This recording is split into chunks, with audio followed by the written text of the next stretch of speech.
Halo Sobat Disnaker Kota Bandung, jumpa kembali dalam podcast Disnaker kali ini.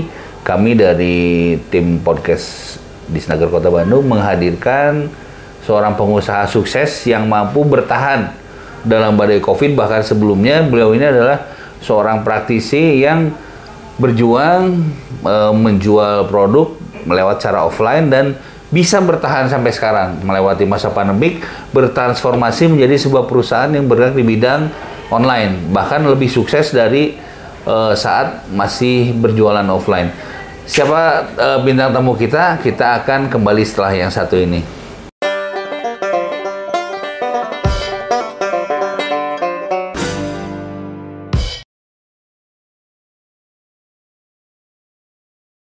Sobat Disnaker, tanpa buang waktu kita langsung saja.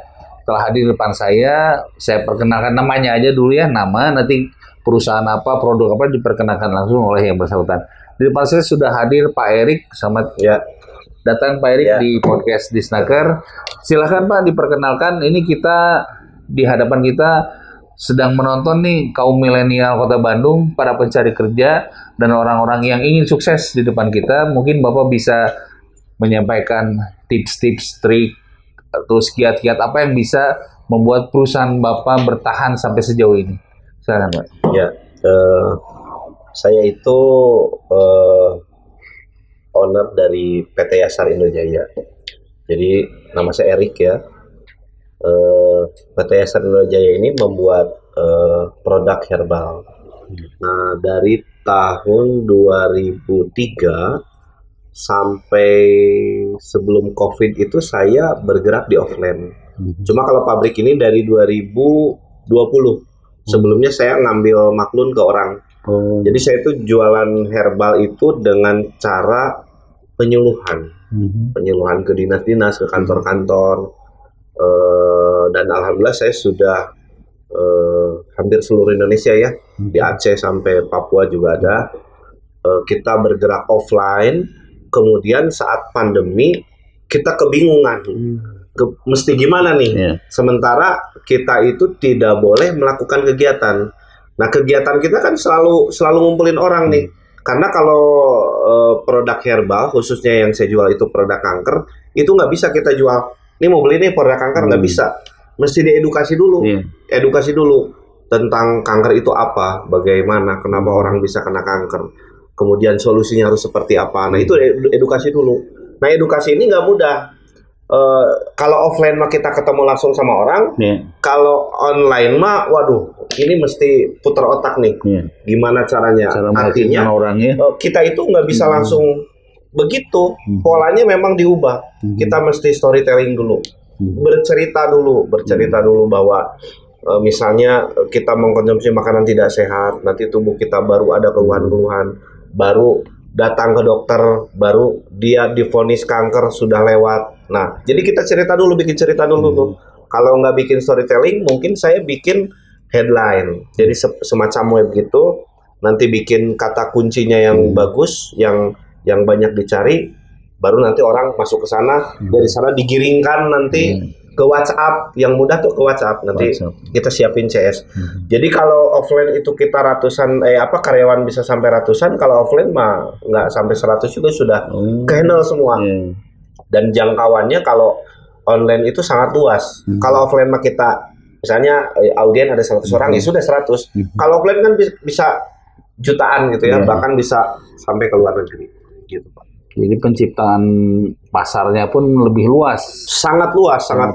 Kemudian tenaga kerja kita bisa lebih efektif ya. Betul. Efisien. Jadi mungkin Bapak kan mengalami langsung ya bagaimana offline, bagaimana online. Nah dasar-dasarnya apa dulu nih Pak, yang misalnya seseorang ingin terjun nih, sekarang misalnya dia masih offline nih ya. Karena masih ada juga teman-teman yang masih offline. Bagaimana langkah pertama nih? Step pertama bisa migrasi ke sebuah perusahaan yang berjualan online. Online, ya. Jadi kalau kita mau merambah ke online, kita tentunya harus memahami produk kita dan target pasar. Jadi target pasarnya itu mesti jelas. Kita mau kemana nih arahnya? Nah, contohnya saya seperti produknya untuk kanker. kanker kan umumnya orang-orang yang dewasa lansia. Yeah. Tapi kan orang-orang dewasa ini banyak, yang lansia ini banyak yang gaptek.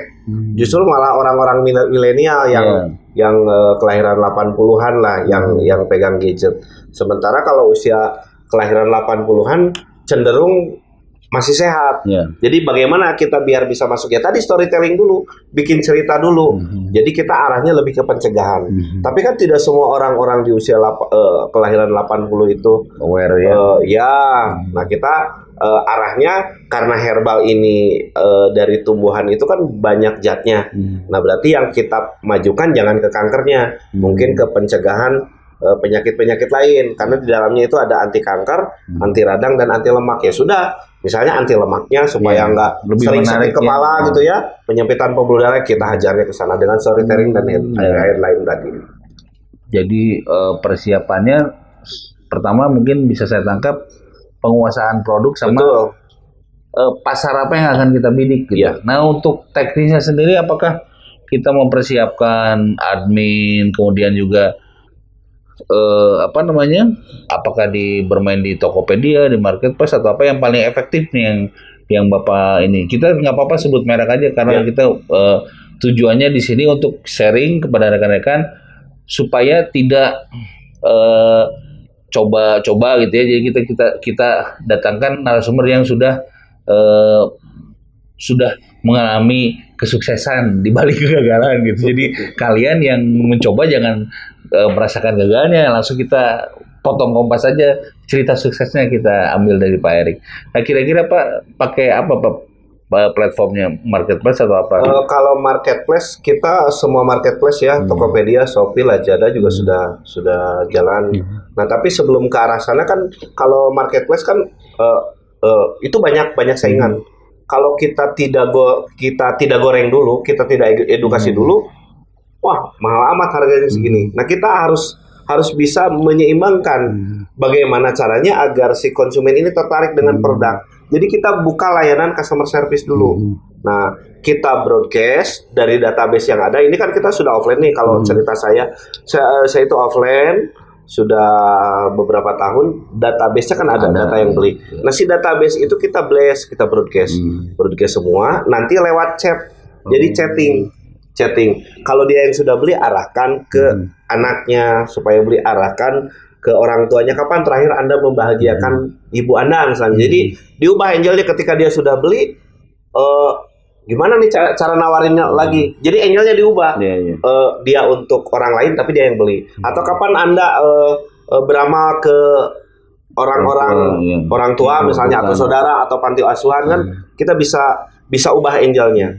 Nah kemudian selain dari WhatsApp, kita juga perlu website perusahaan. Nanti dari konsumen itu setelah chat itu untuk konsultasi, diarahkan dulu ke web. Dari web itu nanti ada beberapa link, mau ke Shopee ada, ke Tokopedia ada, mau ke CS lagi ada, mau nanya-nanya juga semuanya ada. Nah jadi yang harus kita siapkan adalah pertama CS-nya, handphonenya, komputernya, itu aja yang standar. Jadi agar kita bisa komunikasi dengan audien by online, nah itu aja yang dibutuhkan, nggak usah banyak-banyak.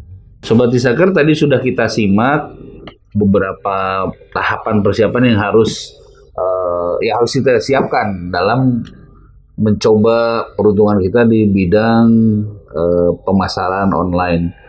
Untuk itu mungkin bisa kita tanya lagi lebih jauh ke Pak Erik.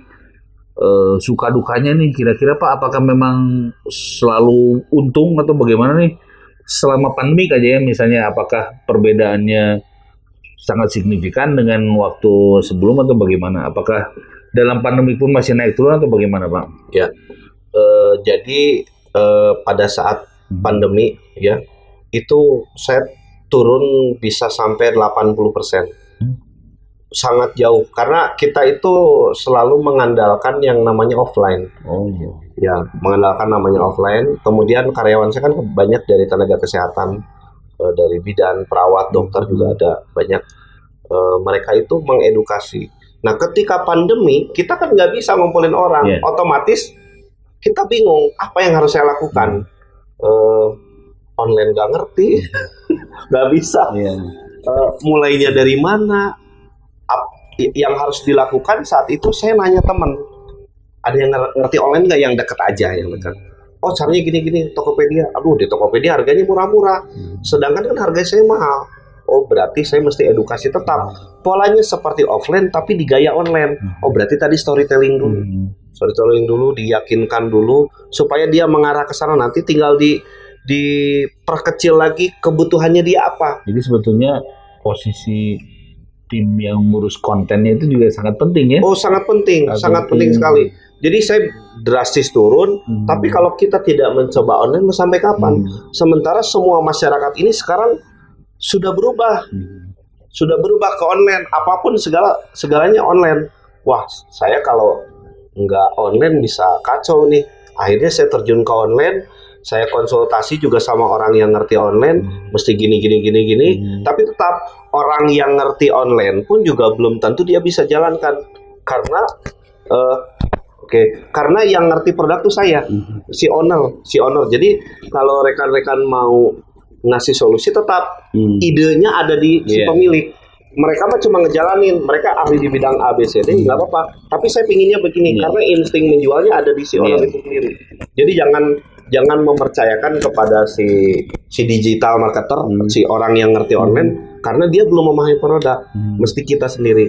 Oh saya pinginnya gini nih, oh saya pinginnya gitu. Nanti dibantu. Oh saya punya ide begini, nanti klop deh. Lama-lama mantap banget. Karena pemilik selain punya filosofinya menjual sebuah barang, tentu dari sejarahnya pun pasti ada gitu filosofinya. Oh saya pengen ngebantu orang gitu.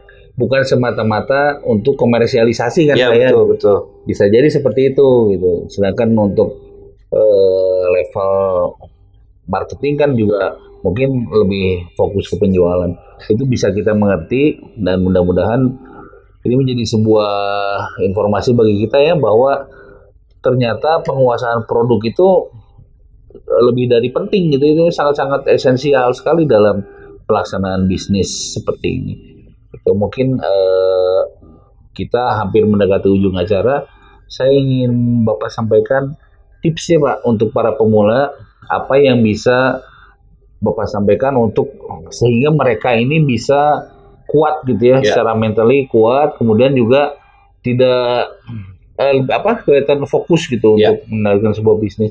Kita minta tips-tipsnya. Ini yang paling penting adalah setiap episode yang kita rekam, yang paling penting adalah saat harus memberikan tips. Ini yang mahal ini, tidak bisa kita dapatkan di sekolahan. Oke? Silakan Pak.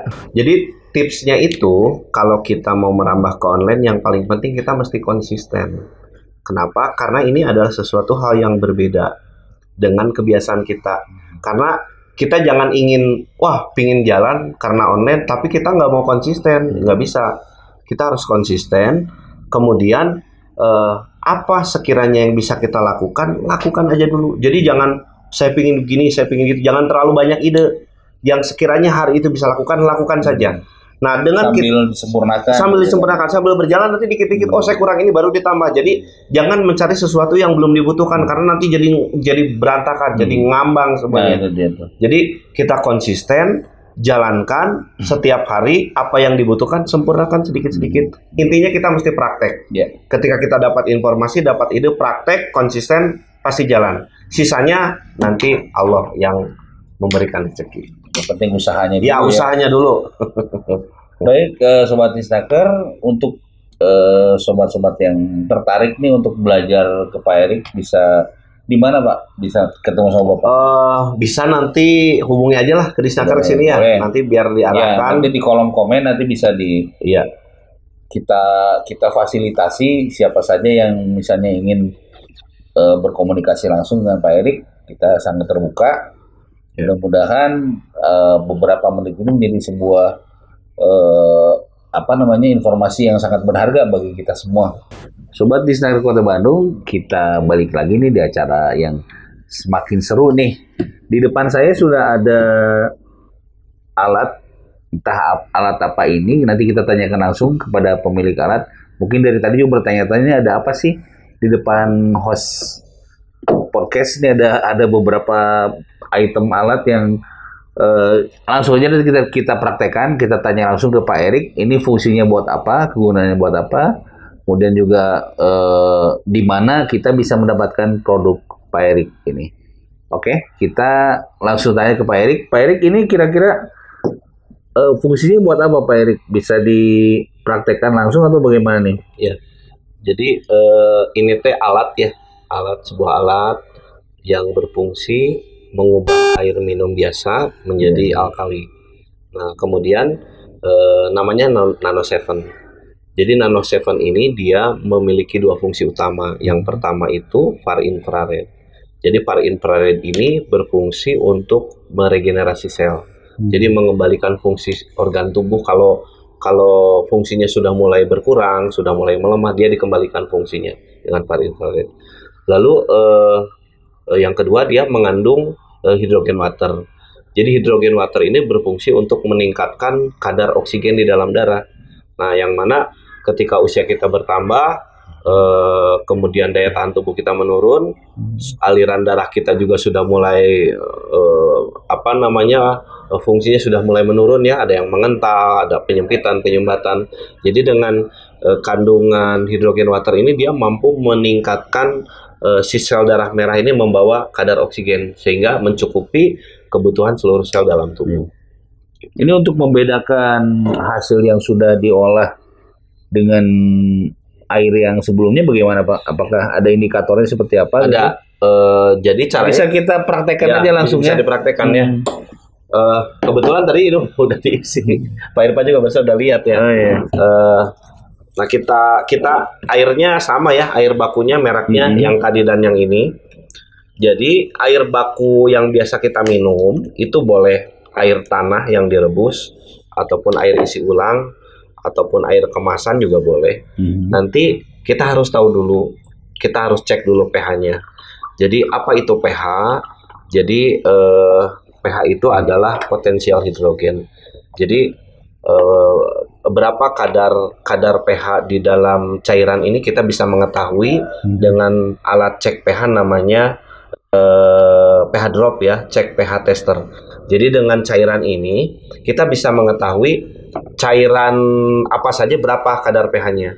Nah, yang pas untuk tubuh kita nih yang normal. Oh iya. Itu kira-kira harus pH berapa, Pak? Ya, jadi di sini ada gambar skala pH ya.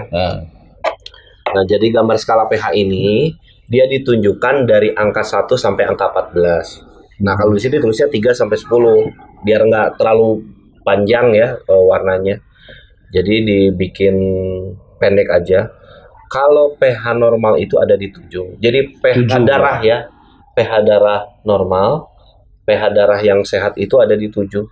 Kalau di 7 ini ditunjukkan dengan warna hijau. Kalau dicek pakai alat, pakai cairan ini, cek pH warna hijau. Jadi orang yang sehat itu pH darahnya 7. Nah, kemudian kita itu kan sering mengkonsumsi makanan-makanan yang bersifat asam atau disebut dengan asid. Asid ini contohnya apa? Kita ambil salah satu contohnya nasi putih. Nasi putih ini adalah makanan yang kita konsumsi setiap hari.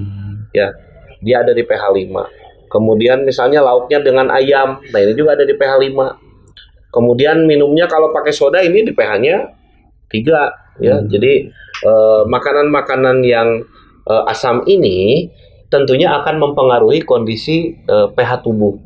Jadi solusinya bagaimana? Kita harus mengimbangi dengan makanan sehat yang bersifat basa.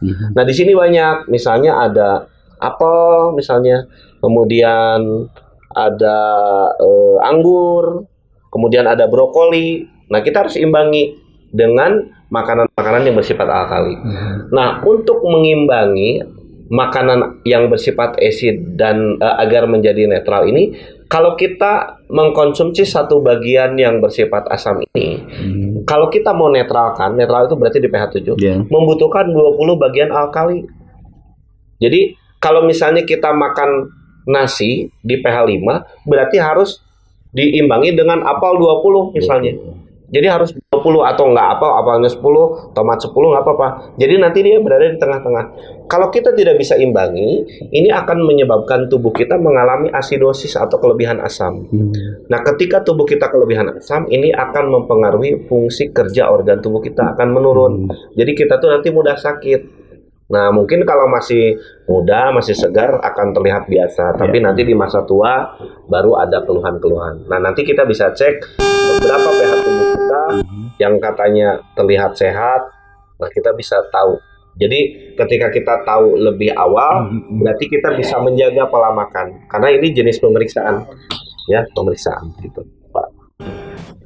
Cukup jelas menurut saya sih, ini sebuah hal yang buat saya sih baru ya, karena saya bukan pemerhati kesehatan, tapi saya berusaha untuk tetap sehat walaupun ya kenyataannya susah ya. Sehat itu nikmat yang paling utama gitu. Nah, untuk mengganti tadi Pak, jadi kita harus misalnya makan apel 20. Nah, untuk menggantikan posisi supaya tidak makan apel 20 dengan cara apa? Iya, dengan ini. Pokoknya dengan apa saja yang bersifat alkali. Nah, ini ada solusi, karena kalau kita harus mengkonsumsi apel misalnya atau buah-buahan yang tadi disebutkan atau sayur, kan kita terbatas ya.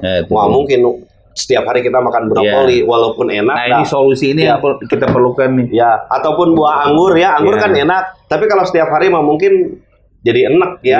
Nah, jadi kalau air minum pasti setiap hari diminum mau enak. Nah, ini solusi praktis. Solusi praktis.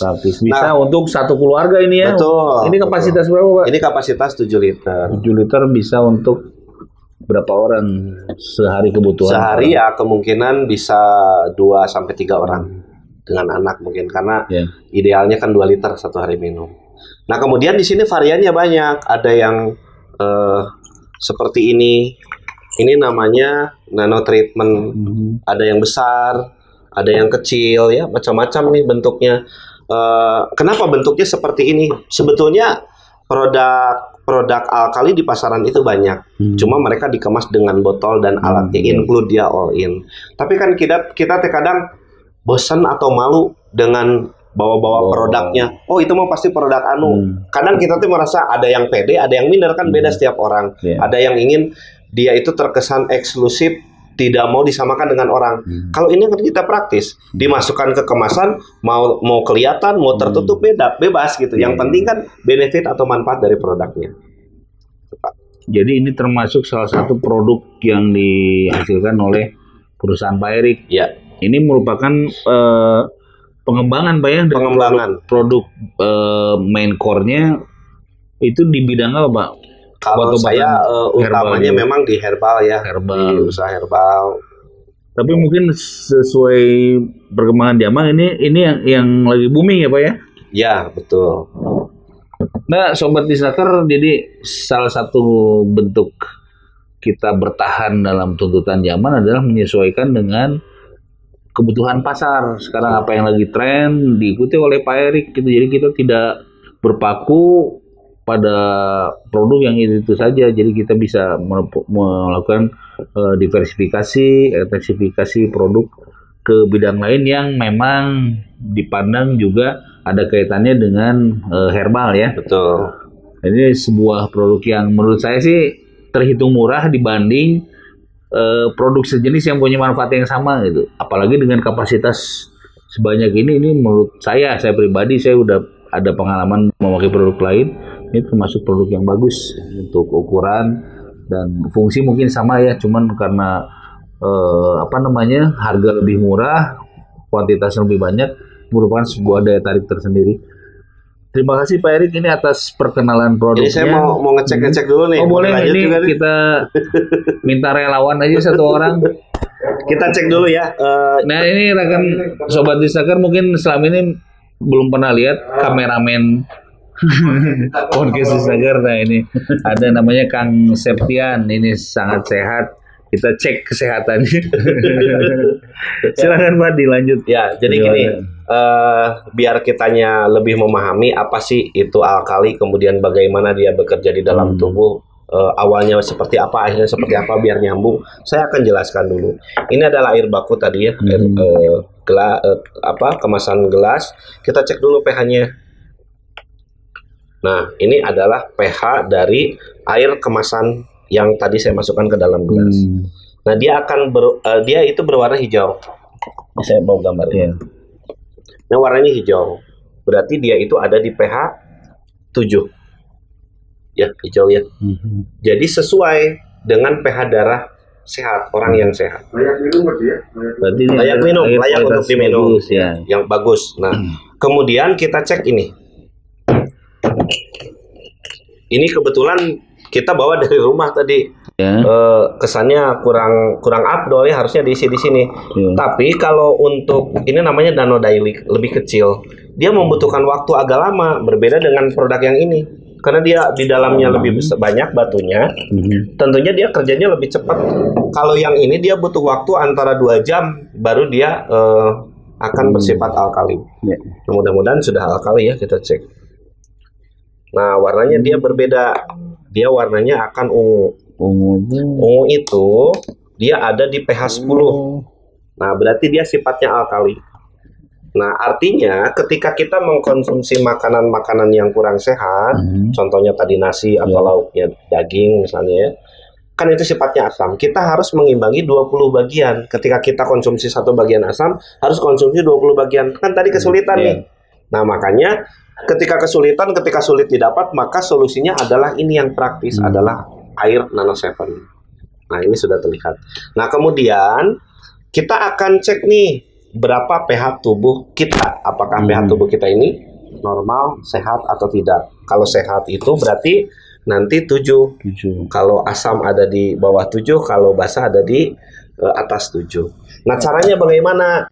Caranya saya butuh sampel cairan dari Bapak siapa Pak? Pak Septian ya. Saya butuh sampel cairan, tapi cairannya yang akan ditransferkan lewat uap napas. Pakai sedotan. Ada sedotan, coba saya. Oke. Nah, ini nanti sama Bapak ditiup Pak. Jadi Bapak ambil napas dulu, nanti ditiupin lewat sedotan ini. Nah, maksudnya apa? Supaya napas itu kan kalau kita napas di kaca tuh kan ada embun tuh. Nah, si embun itu masuk ke sini. Tes sampel cairan dari tubuh Bapak. Nah, nanti akan nyatu dengan air ini, maka air ini nanti akan berubah Pak. Kalau airnya tetap berwarna hijau, berarti pH darah Bapak teh normal, sehat. Nah, tapi kalau airnya bersifat alkali mah ya alhamdulillah Pak, berarti Bapak teh sehat pisan. Jadi tidak mudah sakit nanti. Berarti ini lebih sehat dari yang ini ya. Tapi kalau pH-nya nanti ada di asam, berarti Bapak teh butuh sesuatu untuk menyeimbangkan pH darah Bapak. Karena kalau dibiarin nanti jangka panjangnya Pak. Karena kan ini mah kita teh punya ini teh investasi masa depan Pak. Jadi kita teh seperti pencegahan, sekarang teh dicegah. Jadi masa yang akan datang teh kesehatan kita teh lebih berkualitas gitu maksudnya. Gitu Pak. Nah, jadi Bapak nanti ditiupkan, tarik napas dulu, ditiup Pak 5 kali Pak, tiup sampai habis. Nanti kelihatan airnya berubah. Coba. Di dalamnya di gitu Pak. Nah, gitu. Takut merah ini. 5 kali tiup yang panjang Pak, ditiup terus sampai habis aja Pak. Jangan sedot Pak. Berubah. Jadi Udah Pak, cukup Pak lah. Sudah kelihatan perubahannya. Wah, kayaknya asal nih. pH-nya ada di 5,5 ya. 5,5 berarti kalau diterusin mungkin bisa kuning ya. Nah, pH tubuh kita teh begini Pak. Jadi Bapak harus imbangi dengan konsumsi sayur dan buah. Tapi kan kita teh akan kesulitan Pak, apalagi kerja ya. Lingkungan kantor mungkin yang lain makan apa, masa kita beda sendiri. Nah, makanya kalau kita minum ini cukup bawa air aja Bapak dari rumah. Wadahnya kalau Bapak malu jangan yang transparan, cari yang gelap. Nanti diminum. Tuh, Pak. ini harus bahan kaca atau Bebas, mau plastik, mau kaca apa bebas. Gitu. Jadi naik Pak, pH-nya ada di 9. Gitu. Jadi nggak usah makan sayur, nggak usah makan buah, cukup air aja bisa membantu. Jadi karena kan Bapak teh mungkin bertahun-tahun Pak ya, makan salah juga Pak. Kita cek juga sama kayak Bapak. Kita harus imbangi dengan ini. Mungkin 1 bulan 2 bulan nggak akan langsung netral. Dia butuh proses karena dia itu harus diimbangi dengan misalnya kita jangan stres atau makanan juga, olahraga juga dijaga kalau mau di posisi. Mau tanya boleh Pak? Ini kalau airnya bisa air apa aja, air sulam atau air apa aja. Boleh air minum aja, tapi jangan yang berwarna dan ada rasa. Kan ada produk yang ada manis-manis. Selama dia manisnya bukan tambahan nggak apa-apa. Yang ada manisnya. Boleh. Gimana Pak? Sudah puas? Iya, jadi Merasa sehat? Gambarannya begitu. Nah ini nanti bisa didapatkan di mana Pak Erik? Untuk online atau Ya, offline? nah karena kita itu kan sekarang lagi program online Pak ya. Ya. Di masa pandemi begini kita kesulitan untuk melakukan presentasi produk. Mungkin hanya orang-orang terdekat dan kita harus tahu historinya apakah dia sudah divaksin atau bebas dari COVID dan lain sebagainya. Nah kita juga ada di online, kemudian tutorial videonya juga ada di share di YouTube. Jadi kita memang sekarang sedang merambah ke online. Oke ya. Ada di marketplace Pak, di Tokopedia lah. Ternyata ini kita bisa dapatkan secara online di marketplace Tokopedia. Mudah-mudahan informasi ini bisa bermanfaat bagi kita semua. Terakhir saya tutup acara ini. Terima kasih kepada narasumber kita yang sudah hadir di sini. Terima kasih Pak Ya, Erik sama-sama. atas penjelasannya. Mudah-mudahan menjadikan sebuah motivasi bagi Sobat Disnaker untuk selalu berkarya, untuk selalu siap menghadapi tantangan zaman, selalu berinovasi dengan produk-produk baru. Demikian, billahi taufiq wal hidayah. Wassalamualaikum warahmatullahi wabarakatuh. Waalaikumsalam.